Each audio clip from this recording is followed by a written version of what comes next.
actually, I have to admit, I increasingly hate email, so I'm not sure that we want to talk about this part of it. This is the downside of this kind of being always available. You know, I have to admit, that I have some trepidation about some of this. There are real joys to being networked, and especially in terms of making this all more easily accessible.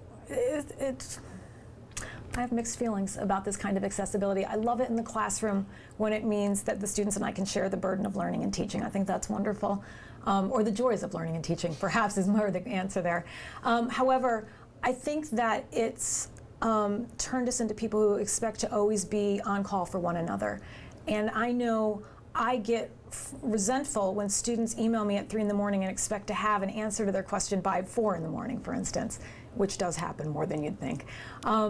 At the same time, if I'm the one who's emailing the student at 8 o'clock at night, I'm irritated if I don't get that answer right away either. And I'm not sure this is fair about each other. I think it's great to extend the learning beyond the classroom, but I think that we all also need to have private lives outside of this. So I don't know. That's actually not the answer to your question at all. It's much more about my sort of anxieties here.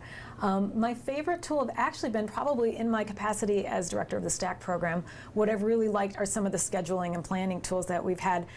It used to be that it was really difficult. As someone who's both a faculty member and an administrator at Georgia Tech, somehow you have to find time to do your own research, teach your classes, and be available for students as they have questions for you. And of course, there's no guarantee that your schedule is going to match a student's schedule.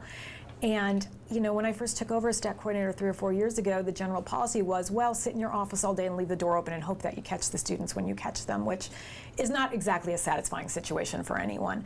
But as Georgia Tech has built tools like the online scheduler, the advising scheduler, and the appointment books, I think this has really smoothed the whole process for everyone. Students can go online, you can see when I'm available, make appointments with me. I know that I'm only going to be working with students in a certain amount of time. I can really put that time aside and I'd be there for them and really have my head focused, have the tools I need there to advise. So I think that's been my favorite. It's not exactly a mobile tool unless, of course, again, you have it synced to your PDA or phone. But in that case, then, it really does help you prepare for what's coming up next in the day.